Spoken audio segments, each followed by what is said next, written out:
Most of us grew up hearing the Christmas story. A baby in a manger, angels singing, shepherds awestruck. It's beautiful. But the reasons we were told Jesus was born, many of those came from tradition, not truth. So today, let's uncover 5 lies Christians believe about why Jesus was born, and the freedom that comes from seeing the real story. Lie number 1. Jesus was born to save us from an angry God.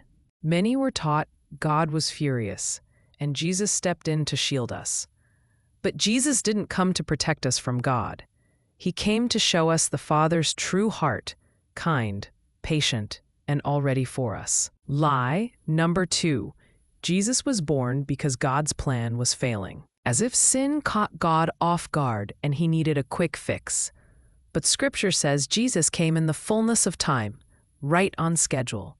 No panic, no improvising, just the next chapter of a story God wrote long before creation. Lie number 3. Jesus was born to start Christianity. He didn't come to build systems, denominations, or religious labels.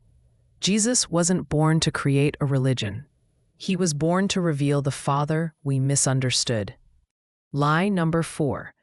Jesus was God in a human costume.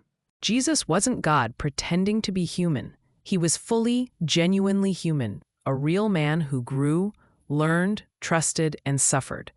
If he wasn't truly human, he couldn't be the head of a new humanity. He came to walk our path, not fake it. Lie number 5. Jesus came to save some. Many were taught that Jesus' birth was the beginning of a small rescue operation, saving a select group while the rest of humanity was left behind.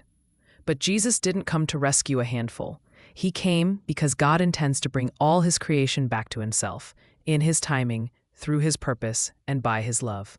His birth isn't the start of exclusion, it's the guarantee of universal restoration. So here's the real story. Jesus was born to reveal the Father's heart, to live the life humanity was always meant for, and to begin the restoration of the whole world. When you see a nativity scene this year, let it remind you, Jesus wasn't born because God was angry. He was born because God loves the world, has written its story, and is bringing every part of it to a beautiful end. Thanks for watching. To learn more, go to studyshelf.com.